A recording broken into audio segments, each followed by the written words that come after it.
Hello guys, आइए हम लोग एमपी पीजीटी के लिए, एमपी पीजीटी और टीजीटी दोनों के लिए हमने कुछ क्वेश्चंस का एक कलेक्शन तैयार किया है। तो आइए हम लोग उन क्वेश्चंस को डिस्कस करेंगे। डेफिनेट वो क्वेश्चंस आपको आपकी नॉलेज को बूस्ट करने में आपकी डेफिनेट मदद करेंगे। तो कुछ क्वेश्चंस हैं हमारे पास।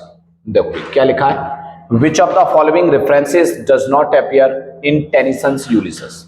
टेनिसन की एक पोइम यूलिसस के अंदर बताना है आपको, इनमें से कौन सी बात को रेफरेंस नहीं मिलता, यानी किस बात का जिक्र नहीं मिलता, किसको डिस्कस नहीं किया गया है। आपके पास चार ऑप्शन है, हाइड्स, डिम्सी, ओल्ड यू या फिर हैप्पी आइज। ओके, तो इनमें से किस चीज का रेफरेंस आपको वहां देखने को नहीं मिलता है। तो देखो हाइड्स का रेफरेंस है, डिम्सी का भी है, ओल्ड यू की बात करेंगे तो फिर आपको लगेगा कि इसका रेफरेंस इसमें नहीं दिया है। हैप्पी एल्स का भी रेफरेंस हमें देखने को मिलता है। ऑप्शन नंबर सी जो है ना वो आपका बिल्कुल करेक्ट हो जाएगा। नेक्स्ट जो क्वेश्चन देखोगे वो क्या है, इन विच ऑफ द फॉलोइंग, इनमें से किस वर्क के अंदर क्या है, टेक्स्ट है, द प्रिटी डिल्यूजन्स हैं, एम्बिशंस को दिखाया गया है, okay, of human kind are watched over, okay, by the चारिक फोर्सेस। क्या है, कुछ आपके पास में ऑप्शंस जो हैं वो डायनास्ट, द टेम्पेस्ट है, और डॉल्स हाउस या फिर नन ऑफ द अबव। इनमें से किसके अंदर आपको ये रेफरेंस देखने को मिलता है, जरा इस बात को डिस्कस करना है आपको, ठीक है। तो देखो डायनास्ट की अगर हम लोग बात करें तो डायनास्ट क्या है, तो आप कह सकते हैं प्ले बाई हार्डी। ये हार्डी के द्वारा दिया हुआ एक प्ले है, ओके।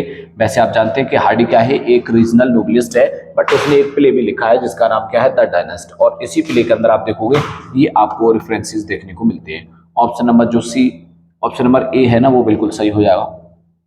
नेक्स्ट जो क्वेश्चन है, फिर से एक रेफरेंस दिया है, एक पोएम की लाइन दी है, आपको बताना है कि ये पोएम कौन सी है। एक्सप्रेशन है, I do not love, I can not love, it is not in my nature of love appears इन। बताना आपको ये लाइन किसके अंदर आती है, okay. I do not love, मैं प्यार नहीं करती, आई कैन नॉट लव, मैं प्यार नहीं कर सकती, it is not in my nature, ये मेरे यानी क्या स्वभाव में नहीं है, क्या ऑफ लव यानी कि प्यार करना उसके स्वभाव में नहीं है। अपीयर्स इन, कौन कहता है इसको, ओके, कौन कहता है। देखो तो आप इसमें पाएंगे क्या, द सनशाइन कैट, या फिर आ हॉट नून इन मालाबार, फिलॉसफी और इंटरप्राइज, ओके। तो आप देखोगे द सनशाइन कैट कमला दास की पोइम है। किसकी पोइम है भाई, कमला दास। ये भी किसकी पोइम है, कमला दास की है। फिलॉसफी को देखोगे तो किसकी है, इज़ैकिल की है, ओके। और इंटरप्राइज भी किसकी है, इज़ैकिल की। अच्छा, इसमें आप देखोगे तो ये लाइन बड़ी मशहूर है, और ये लाइन किसने कही है, कमला दास ने कही है। किस पोइम के अंदर कही है, जरा आपको ये देखना है, द सनशाइन कैट, ओके।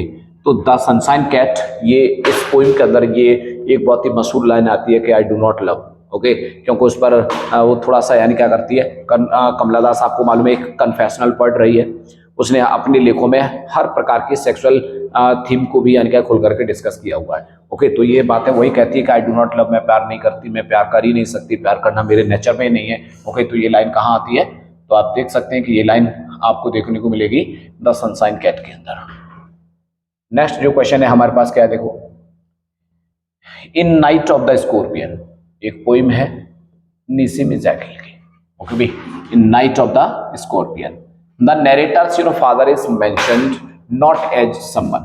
बताना आपको कि जो नरेटर है उसके फादर को किस रूप में इस पोइम के अंदर मेंशन नहीं किया गया है, स्केप्टिक या रेशनलिस्ट या फिर ट्राइंग एवरी कर्ज एंड ब्लैशिंग, या फिर आप कहोगे एनालाइजिंग कर्म एक्सप्लेटिव।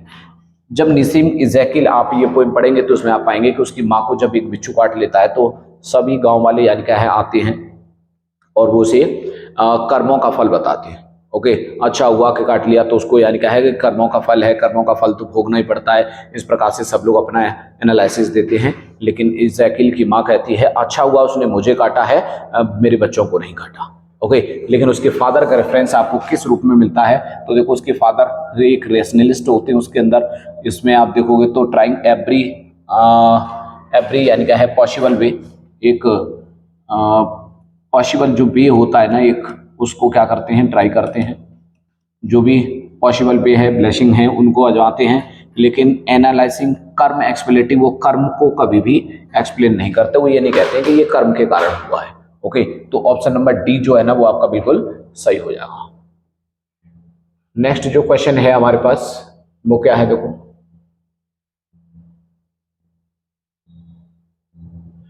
इन हेमिंगवेज शॉर्ट स्टोरी, हेमिंगवे की एक शॉर्ट स्टोरी है भाई, क्या है, the capital of the world. Okay, capital of the world, ये एक शॉर्ट स्टोरी है और स्टोरी के अंदर एक नेम आता है पैको।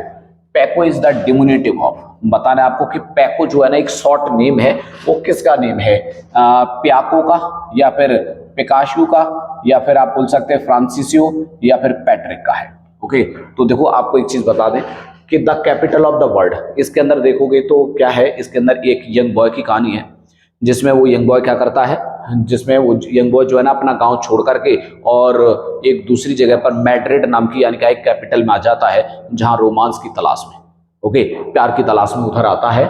लेकिन वहां पर जो पैको नेम है ना, ये तो बड़ा कॉमन नेम था। ओके, तो ये तो बड़ा कॉमन नेम होता है, लेकिन रियल में आप देखोगे तो किसके लिए होता है, फ्रांसिस्को के लिए। तो option number C is very correct.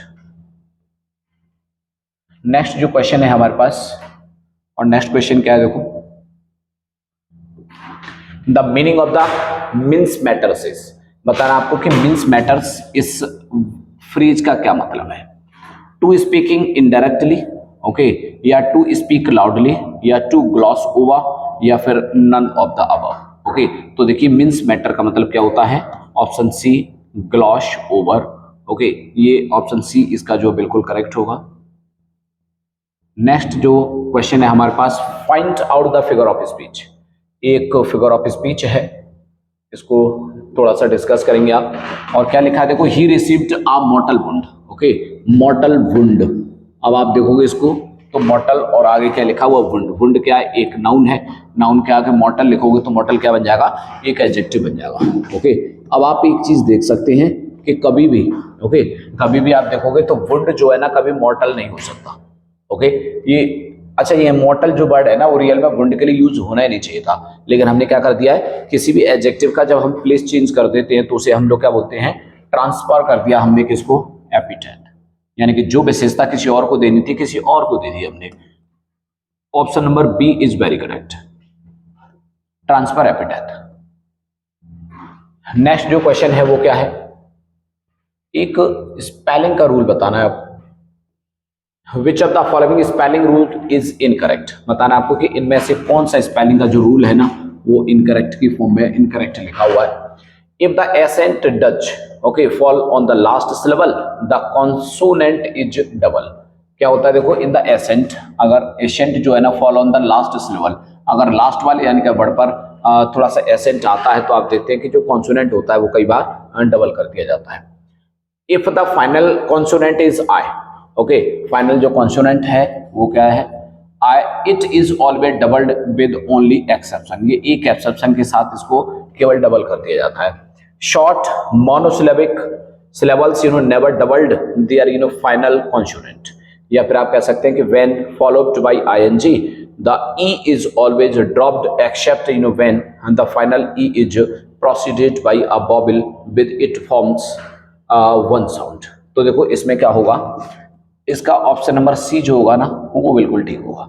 Okay, इसमें क्या होता है, जो शॉर्ट मोनोसिलेबल्स जो होते हैं वो never double, okay, final consonant पे जाकर के डबल नहीं होते, तो यही इसका क्या है, रॉन्ग आंसर होगा।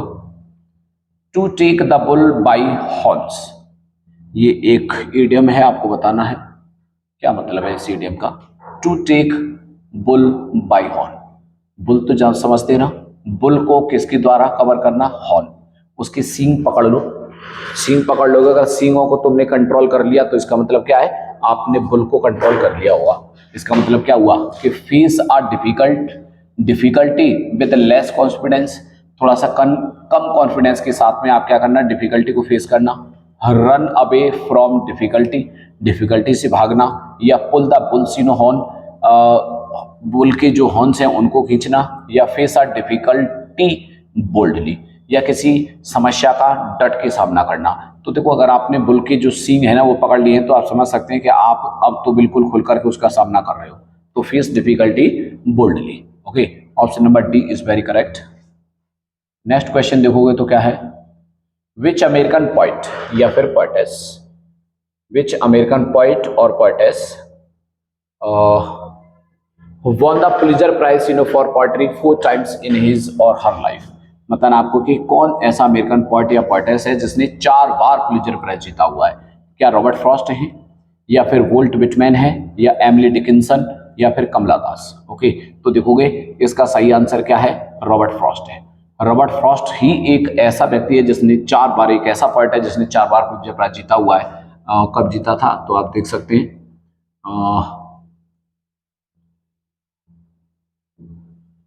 1924 को जीता। ओके, न्यू हैम्पशायर के लिए, न्यू हैम्पशायर के लिए। उसके बाद से आप देखोगे तो 1931 में जीता। ओके, 1931 में जीता कलेक्टेड पोइम्स के लिए। उसके बाद से देखोगे तो 1937 में भी जीता। ओके, फर्दर रेंज के लिए।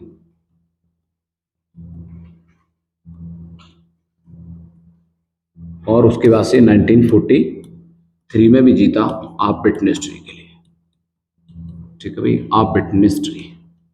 तो इस प्रकार से आप देख सकते हैं कि 4 बार पुलित्जर प्राइज जीता किसने, रॉबर्ट फ्रॉस्ट ने।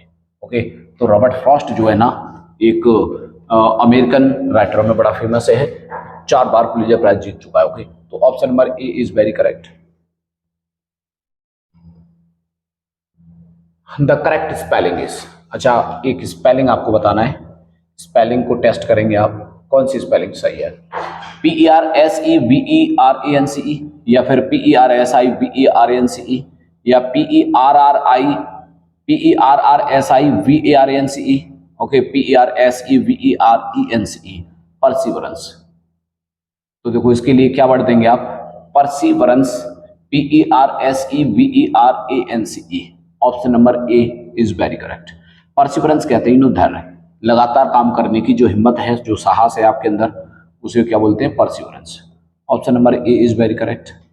नेक्स्ट फिर से देखोगे एक करेक्ट वर्ड छांटना है आपको।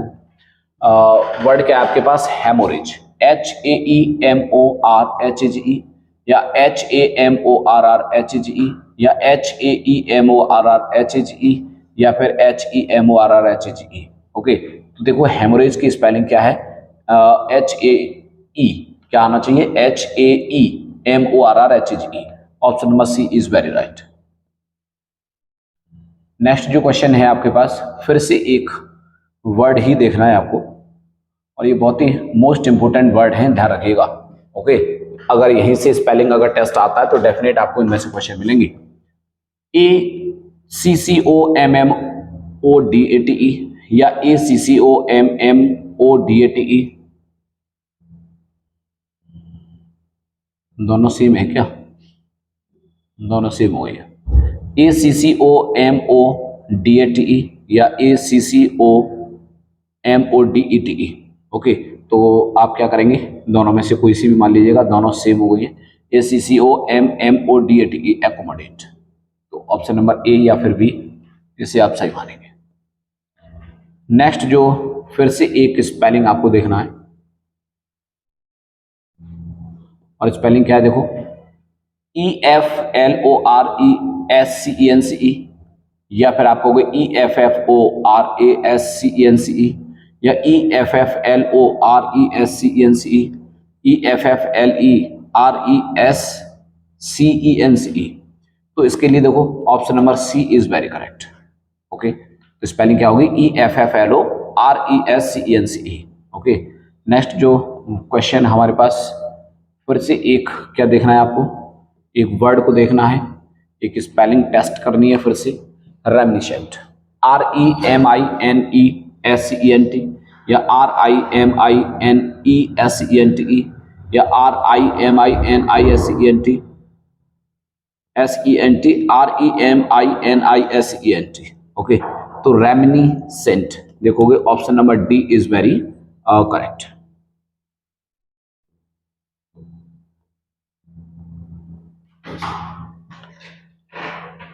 नेक्स्ट क्वेश्चन क्या कहता है देखिएगा, देखो नेक्स्ट क्वेश्चन है identify the correct form of the verb. आपको correct form of the verb को पहचानना है। Phrase out the given choices, okay, so as to complete following sentence, यानी कि जिससे क्या है ना, ये जो सेंटेंस दे रखा है इसे कंप्लीट करना है। क्या रख सकते हैं आप, देखो क्या लिखा है, हार्डली, और आगे लिखा है reached her home when the rain started. देखो क्या लिखोगे, सेंटेंस में क्या लिखा हुआ, हार्डली। देखो कुछ चीजें समझ लेते हैं।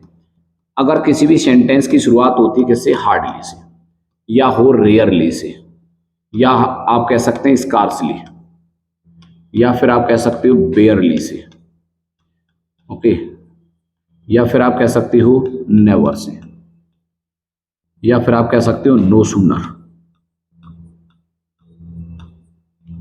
अगर ये सभी क्या है अपने आप में एक नेगेटिव एडवर्ब हैं, अगर इनसे किसी सेंटेंस की शुरुआत होती है तो ध्यान रखेंगे इनके साथ क्या यूज होता है, तो आप कहेंगे इन्वर्जन। अब आप लोग सोचोगे सर इन्वर्जन क्या होता है, इन्वर्जन का मतलब है कि इनके तुरंत बाद क्या लगानी है आपको, हेल्पिंग वर्ब, और हेल्पिंग वर्ब के बाद आना चाहिए क्या, सब्जेक्ट। यानी इन्वर्जन का मतलब होता है हेल्पिंग वर्ब से सब्जेक्ट से पहले हेल्पिंग वर्ब को लगाना, क्या कहलाता है, इन्वर्जन। तो ये सभी नेगेटिव एडवर्ब हैं, ध्यान रखेंगे इनके बाद क्या आना चाहिए, हेल्पिंग वर्ब आनी चाहिए। तो देखो भाई इसके बाद अगर ये वाला ऑप्शन लेंगे तो ये तो हेल्पिंग वर्ब है ही नहीं। अगर ये ऑप्शन लेते तो हाँ ये हेल्पिंग वर्ब है, देखो ये हेल्पिंग वर्ब तो है ही नहीं, ये तो सब्जेक्ट है सी। आपको क्या चाहिए, हार्डली के बाद हेल्पिंग वर्ब चाहिए। इसका मतलब क्या है, एक ऑप्शन ये आपके पास, एक ऑप्शन ये आपके पास, दो ऑप्शन है जिनमें हेल्पिंग वर्ब बाहर रखी हुई है। अब हम लोग यहाँ देखेंगे, यहाँ क्या लिखा है, रीच्ड, कौन सी फॉर्म है भाई, थर्ड फॉर्म। क्या थर्ड फॉर्म अगर यहाँ दे रखी है तो क्या आप डिड रख सकते हो, तो डिड के साथ तो आप जानते हैं कौन सी फॉर्म लिखी जाती है, फर्स्ट फॉर्म, लेकिन यहाँ तो थर्ड है। इसका मतलब ये सी ऑप्शन भी गलत हुआ, डी गलत हुआ, ए ऑप्शन गलत हुआ, इसका मतलब option number B is very correct. Okay, तो ध्यान रखेंगे ये इसमें से आपको कई बार क्वेश्चन पूछ लिया जाता है। नेक्स्ट जो क्वेश्चन है वो क्या है, the boss wanted to know, the boss wanted to know done the job, okay, how I had done the job, okay, या कहोगे आप that had I done the job, या how would I have done the job, या how had I. देखो भाई इसके बाद से अगर कभी भी ध्यान रखो किसी भी सेंटेंस के बीच में, मान लेते हैं एक सेंटेंस लिखा है, आगे भी सेंटेंस कंटिन्यू है और यहां पर आ जाता है कोई क्वेश्चन वर्ड, क्या आ जाता है भाई, कोई क्वेश्चन वर्ड, ओके, कोई सा भी क्वेश्चन वर्ड हो सकता है। तो आप याद रखें क्वेश्चन वर्ड के बाद पहले क्या आना चाहिए, सब्जेक्ट आएगा। तो क्वेश्चन वर्ड के बाद सब्जेक्ट होना चाहिए। तो देखो अगर यहाँ क्वेश्चन वर्ड लिखते हो तो उसके बाद सब्जेक्ट तो है, यहाँ क्वेश्चन वर्ड देखोगे तो उसके बाद सब्जेक्ट नहीं है, इसका मतलब ये वाला तो गलत हुआ। इधर देखो क्वेश्चन वर्ड के बाद सब्जेक्ट नहीं है, हेल्पिंग वर्ब है, ये वाला भी गलत हुआ। यहाँ क्वेश्चन वर्ड है ही नहीं, इसका मतलब ये तो है ही नहीं, इसका मतलब क्या हुआ, how I had done the job. Okay, option number A is very correct. Next question क्या कहता है, आई विश, आई, काश मैं होता क्या, आ किंग, एक किंग होता, क्या कहता है, देखो काश में एक किंग होता। अच्छा थोड़ा सा इस बात को समझने का प्रयास करेंगे। आपने एक चीज को जाना है कि हम लोग क्या करते हैं, ग्रामर पढ़ते हैं, तो आपने एक चीज को देखा होगा कि भाई सिंगुलर सब्जेक्ट के साथ हम लोग क्या करते हैं, सिंगुलर का वर्ब रखते हैं, राइट। अगर प्लूरल का सब्जेक्ट अगर हमारे पास दे रखा है तो हम लोग क्या करेंगे, प्लूरल का वर्ब रखेंगे, है ना, ऐसे ही तो करते हैं हम लोग। लेकिन कई बार क्या है ना, आप लोग ऐसा देखोगे कि सिंगुलर सब्जेक्ट के साथ कई बार आपको प्लूरल की क्रिया भी लिखी हुई मिलती है। अब आप ये जान लें कि वो कब हो सकता है भाई। अगर आप सिंगुलर के साथ सिंगुलर लगाते हो, अगर मैं कहता हूं he was a good singer, तो इसका मतलब क्या हुआ, जरा थोड़ा सा इस बात को जानने का प्रयास करें। देखो ही कैसा है, सिंगुलर है, तो सिंगुलर के साथ मैंने वॉज क्या रखा, सिंगुलर की वर्ब रखी है ना, तो देखो ये भी सिंगुलर, ये भी सिंगुलर। इसका मतलब क्या है, अगर आप सिंगुलर को सिंगुलर ही देते हो तो it shows the reality of life, ये हमारे पास्ट की रियलिटी को बताता है। इसका मतलब he was a good singer, इसका मतलब ये हुआ कि रियलिटी में वो ऐसा सिंगर था। अगर कोई रियल में है नहीं, सिर्फ कल्पना करें, भाई हमारा माइंड है, हम कुछ भी सोच सकते हैं, रियलिटी में जो नहीं है वो भी सोच सकते हैं हम लोग। ओके, अच्छा आप सोच लो, कौन आपको रोक सकता है सोचने से, काश में एक प्रधानमंत्री होता, तो सोच तो सकते हैं ना हम लोग, है नहीं तो क्या हुआ, सोच सकते हैं। अगर सोच सकते हैं तो इसका मतलब हम सिर्फ इमेजिनेशन कर रहे हैं, वो रियलिटी नहीं है। और जहां रियलिटी नहीं है तो सिंगुलर के साथ में भी क्या यूज करना होता है, प्लूरल। अच्छा यहाँ पर भी तो ये लिखा है आई विश, काश मैं एक राजा होता, तो क्या मैं रियल में राजा हूँ? नहीं है ना, ऐसा रियलिटी तो नहीं है। रियलिटी नहीं है तो देखो आई के साथ वैसे जनरली हम लोग क्या लगाते हैं, आप कहोगे तो वॉच लगाते हैं, आई वॉच अ टीचर, या आपको I watch a student. Okay, तो जरा सोच के देखिएगा आपने वॉच का यूज क्यों किया, क्योंकि आप रियल में ऐसे हो, जेन्युइन हो। तो जब आप रियल पास्ट बताते हो तो आई के साथ वॉच का यूज होता है, लेकिन यहाँ जेन्युइन तो बता ही नहीं रहे, यहाँ तो हम इमेजिनेशन कर रहे हैं, इसका मतलब इमेजिनेशन कर रहे हैं तो प्लूरल की क्रिया आएगी। अच्छा ये प्लूरल है नहीं, ये प्लूरल है नहीं, ये प्लूरल है नहीं, प्लूरल तो एक ही आपके पास, तो option number A is very correct. Next जो क्वेश्चन है वो क्या है हमारे पास, 4 alternative ways of converting the direct speech into indirect speech are suggested for each of the following sentences, find out the correct one। आपको बताना है कि इसमें से कौन सी वाली बात डायरेक्ट डायरेक्ट के हिसाब से मतलब कौन सा सेंटेंस सही है। क्या लिखा है, डोंट गो, देखो क्या है, don't go near the water, children she said, उसने कहा बच्चों पानी के पास मत जाना। क्या कहती है देखो, तो सी सजेस्टेड दैट चिल्ड्रन शुड। अब देखो डोंट वाला यानी क्या है, सेंटेंस है, तो अब उधर हम लोग शुड का प्रयोग तो नहीं करते। दूसरी बात क्या है, देखो she asked the children that they may not, भाई मे कहां से आया, ओके। दूसरी बात देखो she urged the children that, अब जहां पर हम लोग डू नॉट की बात कर रहे हैं तो सेंटेंस इंपरेटिव होगा। इंपरेटिव सेंटेंस में वैसे भी आप जान सकते हो कि कंजंक्शन हम लोग क्या है, टू का यूज नहीं करते, कंजंक्शन टू का यूज नहीं करते, गलत हुआ ना, ओके।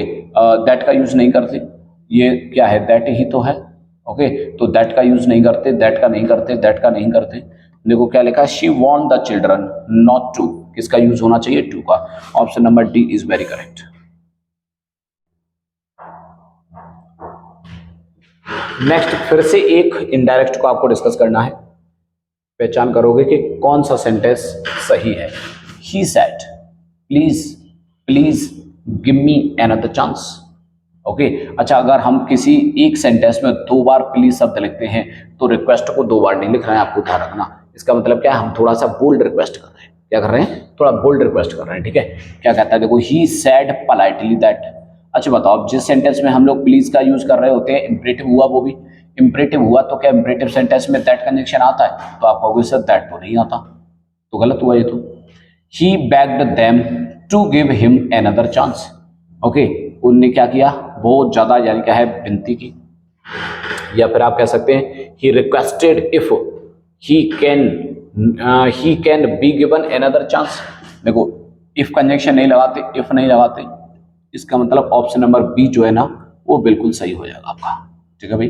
आप रिक्वेस्ट कर रहे हैं प्लीज प्लीज, क्या किया आपने, बोल्ड रिक्वेस्ट किया, तो बैक करने का मतलब क्या हो गया, बहुत ज्यादा विनती करना, ओके। तो option number B is correct. Next जो क्वेश्चन है आपके पास वो क्या है, देखो the meaning of the idiom, एक इडियम है आपके पास, उसका मीनिंग आपको बताना है। आप ब्रोकन रेट, आप ब्रोकन रेट का मतलब क्या है, फ्यूटाइल एफर्ट, बेकार का कोई प्रयास, रेयर का मतलब बड़ा दुर्लभ, अनरिलायबल जिस पर भरोसा ना किया जा सके, अ सडन ग्रेट शॉक, एकदम बहुत ज्यादा यानी क्या है, शॉकिंग वाली न्यूज। तो इसका मतलब क्या है, option number C is very correct, unreliable person. Option number C is very correct. Next question देखोगे, मास्कुलिन जेंडर ऑफ गूज। आपको गूज जो एक वर्ड लिखा है इसका मास्कुलिन जेंडर बताना है कि मास्कुलिन जेंडर क्या होगा, ड्रोन या फिर ड्रेक या फिर गैंडर या फिर none of these.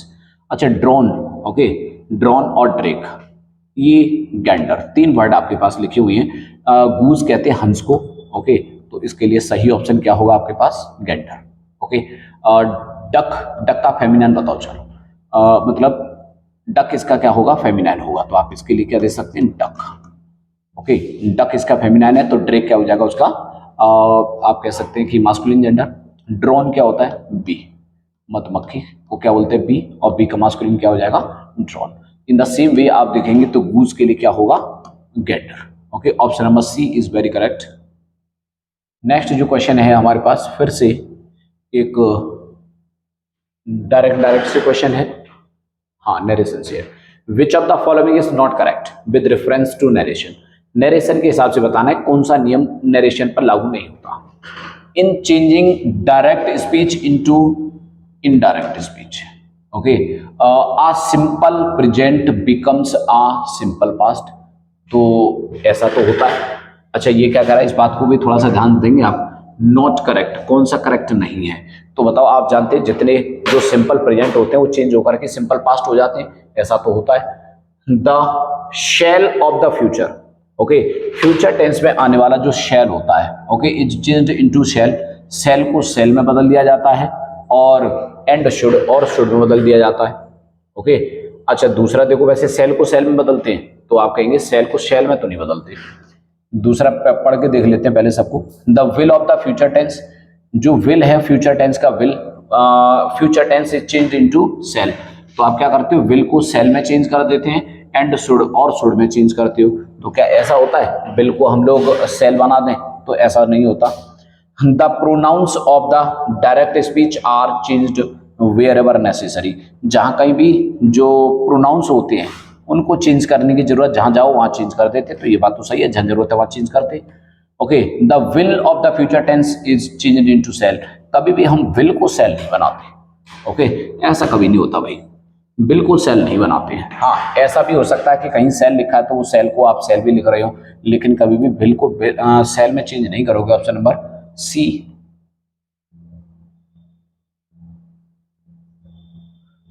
No no no, अच्छा, इसमें हमें क्या पूछ रहा है भाई, नॉट करेक्ट पूछ रहा है, सॉरी। आप थोड़ा सा और देखेंगे इस बात को, ये कह रहा है कि कौन सा सेंटेंस सही नहीं है। ओके, तो विल जो है चेंज होकर के सेल हो जाता है, तो ये तो सही नहीं है। तो सही तो बताया भाई, विल जो है ना वो चेंज होकर के सेल नहीं होता ना। हाँ हाँ, कोई दिक्कत नहीं, सही तो बताया। नेक्स्ट क्या देखो, in the formation of nouns from verbs which of the following is not correct. देखना है कि कौन सा सेंटेंस इसमें से करेक्ट नहीं है। अच्छा, ये देख लिया करो, नहीं है या फिर करेक्ट पूछ रहा है या नॉट करेक्ट, थोड़ा इसे कंफ्यूज करता है। देखो, एब्डिकेट को क्या लिखेंगे आप, एब्डिकेशन। क्या बनाना है कि कुछ वर्ड आपको दे सकते हैं, formation of nouns in from verb, verb से चेंज करके क्या बनाना है, नाउन बनाना है। तो इधर देखेंगे एब्डिकेट एक वर्ब है, एब्डिकेट का एब्डिकेशन एक इसका नाउन बन गया, क्या ये सही है। एब्डिकेट का एब्डुकेशन बन गया, क्या ये सही है। एडप्ट का एडप्शन हो जाता है, क्या ये ठीक है। अफेक्ट का अफेक्टेशन होगा। आपको बताना है इनमें से करेक्ट कौन सा नहीं है। देखो, तो एब्डिकेट का एब्डिकेशन होता है नाउन, ये ठीक हुआ। एडप्ट का एडप्शन होता है, ये भी ठीक है। अफेक्ट का अफेक्टेशन होता है, ये भी ठीक है भाई। जब एब्डिकेट का एब्डिकेशन होता है तो एबडक्शन नहीं होता होगा, इसका मतलब क्या है, option number B is very correct. Next question को देखोगे, क्या कहता है next question, which of the following words has the correct spelling.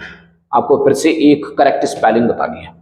RENDEZVOUS, RENDAU, या फिर RENDAWOOS, या फिर नन ऑफ दिस, इनमें से कोई नहीं। तो देखो भाई, इसको ये option number A is very correct.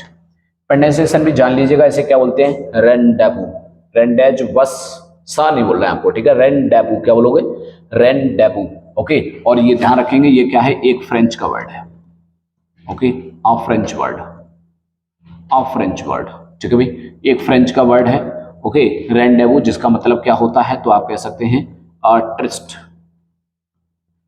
Tourist का मतलब समझते हो, ट्रिस्ट का मतलब होता है कोई एक गुप्त मुलाकात, किसी एक अलग जगह पर जाकर के मिलना, ठीक है, उसे बोलते हैं। तो option number A is correct. Next जो सेंटेंस है हमारे पास क्या है, देखो, तो देखिए नेक्स्ट सेंटेंस क्या कहता है, फिर से आपको क्या छाड़ना है, which of the following rules is not correct. कौन सा करेक्ट रूल नहीं है with reference to narration, narration के हिसाब से। देखो, when the reporting verb is, okay, in principal verb is, principal verb in the past tense, all present tenses of the direct are changed into the corresponding past tense. Okay, तो आप जानते हैं कि सीधी सी बात देखो, प्रेजेंट टेंस जो होते हैं वो चेंज होकर के पास्ट टेंस हो जाते हैं, ये बात ठीक हुई। If the reporting verb is in the present tense, अगर रिपोर्टिंग वर्ब आपकी किसमें दे रखी है, प्रेजेंट टेंस में दे रखी है, तो the tenses of the direct speech do not change. तो क्या है भाई, जो रिपोर्टिंग वर्ब है, क्या कहता है, reporting verb is in the present tense, reporting verb present tense में दे रखी है, तो tenses of the direct speech, direct speech का tense do not change, change नहीं होता। तो ये बात तो ठीक हुई अपने आप में है भाई। इधर टेंस अगर आप जानते हैं कि फर्स्ट फॉर्म दे रखे तो उधर भी फर्स्ट रखते हैं, उसे चेंज नहीं करते, ये तो ठीक है। The pronouns of the direct speech are changed wherever necessary, जहां कहीं जरूरत हो वहां चेंज हो जाते हैं, तो ये तो ठीक है कि जहां जरूरत होती है वहां चेंज करते हैं।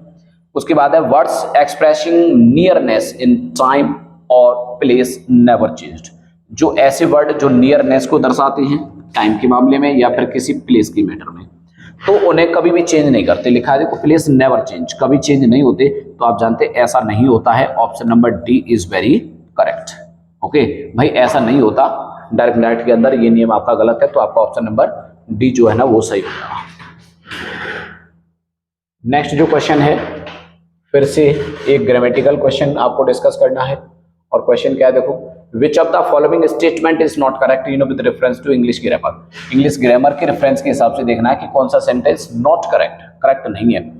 Case is a modification of the noun to distinguish its relation to the words.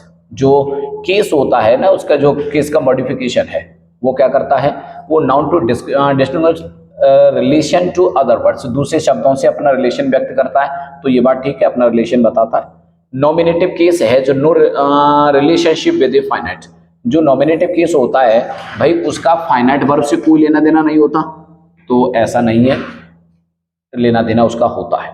Okay भाई, उसके हिसाब से देखोगे, जैसे अगर मैं कल लिखूं देखो, ही वॉन्ट टू गो, तो बताइए क्या ये ठीक होगा? ओके नहीं कह सकते ना, क्योंकि ये ही सिंगुलर है, तो फिर ये भी तो सिंगुलर होना चाहिए, तो क्या लिखेंगे आप, वॉन्ट्स। तो देखा ये क्या है, ये फाइनाइट वर्ब भी तो है, तो फाइनाइट वर्ब को सब्जेक्ट से काम है कि नहीं है, तो इसका मतलब ऐसा तो होता है। नॉमिनेटिव केस है जो no relationship with a finite. अच्छा, इसमें ये कह रहा है कि नॉट करेक्ट, करेक्ट कौन सा नहीं है, तो फिर यही बात करेक्ट नहीं है। ये करिए कि नो रिलेशनशिप, कोई रिलेशनशिप नहीं होती है, तो रिलेशनशिप तो होती है भाई, इसका मतलब क्या हुआ, option number B is correct. आगे पढ़ने की जरूरत नहीं। नेक्स्ट जो वर्ड है हमारे पास क्या है, नेक्स्ट क्वेश्चन देखोगे तो नेक्स्ट क्वेश्चन में क्या है, teaching is a science. Teaching जो है ना वो अपने आप में एक कला है, एक साइंस है। ओके, अब आपको बताना है क्या, जो अंडरलाइन वर्ड है ना उसको, उसकी पार्ट ऑफ स्पीच बतानी क्या है, ये वर्बल नाउन है, अब्स्ट्रैक्ट नाउन है, या फिर कंक्रीट नाउन है, या नन ऑफ दीज, इनमें से कोई नहीं। तो देखो टीचिंग जो वर्ड है किससे बना है, टीच से, टीच से बना हुआ है। टीच शब्द अपने आप में क्या है, एक वर्ब है, आईएनजी लगा के आपने क्या बनाया, उसको नाउन बनाया, तो नाउन बनाया किससे, वर्ब से बनाया, इसलिए क्या कहोगे, वर्बल नाउन है। Option number A is very correct.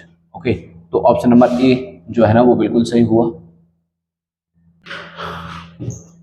29 question हम लोग डिस्कस कर चुके हैं, एक 30 क्वेश्चन मैंने खुद लिखा है। देखो क्या है question, when was the best land published. ये क्वेश्चन कई बार पूछा हुआ है। ओके, जब भी आप देखोगे तो बार बार पूछा जाता है, इसलिए थोड़ी सी जानकारी इसके लिए लीजिएगा।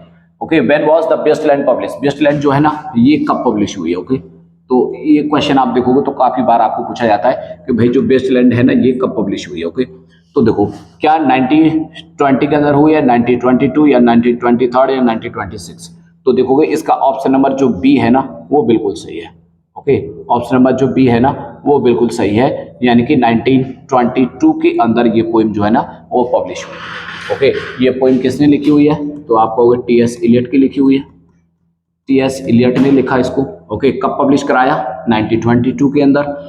डेडिकेटेड किसको है, डेडिकेटेड टू तो आप कहेंगे एजरा पाउंड। किसको डेडिकेटेड है भाई, एजरा पाउंड को। ओके, टोटल लाइंस अगर आप देखो तो कितनी है इसके अंदर, टोटल लाइंस अगर देखो तो कितनी है, 434। ओके, अच्छा इसके टोटल डिवाइडेशन कितने हैं, तो आप बोल सकते हैं ये पोइम डिवाइड है। Okay, divided into 5 sections, 5 sections में डिवाइडेड है ये पोइम। ठीक है, तो इतनी थोड़ी सी इंफॉर्मेशन आप रखिएगा। टी.एस. इलियट इसके एक पोएट है, dedicated to Ezra Pound. Ezra Pound कौन थे? टी.एस. इलियट के टीचर थे, गुरु थे। ओके, उनको अपने टीचर के रूप में माना और ये पोइम को जो है एजरा पॉन्ड ने ही यानी क्या किया था, एडिट किया था, ध्यान रखो, ठीक है। टी.एस. इलियट ने तो इस पोइम को काफी बड़ा लिखा था, लेकिन एजरा पॉन्ड ने काट करके इसको क्या कर दिया, केवल इतनी लाइनों में ला दिया, ठीक है। 434 लाइन रखी, डिवाइडेड इनटू 5 सेक्शंस। 5 सेक्शंस में ये पोइम जो है ना डिवाइडेड है। ओके, तो थोड़ा सा ये भी जानिएगा। Okay, from my side, next video, वाह।